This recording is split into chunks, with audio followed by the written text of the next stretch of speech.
Welcome back, writers. It's good to come back together with you as we imitate some of these moves that Suzanne Slade has taught us using dialogue or using quotation marks to represent what characters say.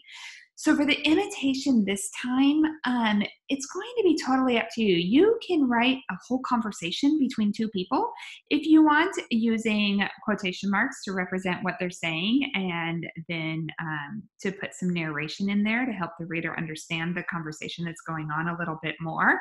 Or if you want to just try it out by writing one sentence that uses dialogue, you can do that as well. For the sake of the fact that I don't have a lot of space here, I just did one sentence as kind of an introduction for you, but I think that I could easily go back to my writer's notebook and write a whole story about the day, right? Just today in general, I could write about that and have a conversation between Emery and her friend Grayson, or her friend Addison, and use and use narration in there, and then quotation marks to represent what the characters are saying.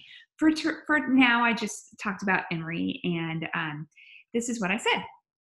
"I want to be a star," Emery cried with glee. And so in this case, I used an exclamation mark to show Emery, like really showing a strong emotion about that. And instead of just saying Emery said or Emery shouted, I decided to use cry, but not cry in like a boo-hoo kind of way, but more of a cry with excitement, with glee, with, oh, I want to be a star. And she's super excited about that. So that's the sentence I used. So when you write your own sentences using dialogue, using quotation marks to represent what the character says, I also want you to consider the verbs that you use and the details that you use in your narration. Try to stay away from just the character said or the character cried.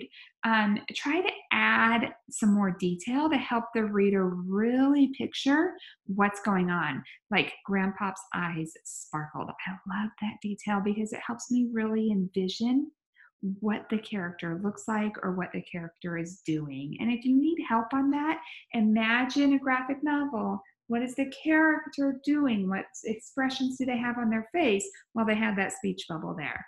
So use that to help you. And then you have to celebrate it in some way. So get out there and share it.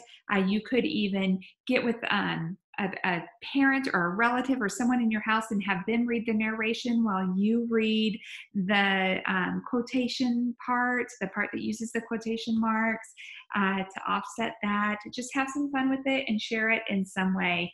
And we'll come back together for the apply in the next video.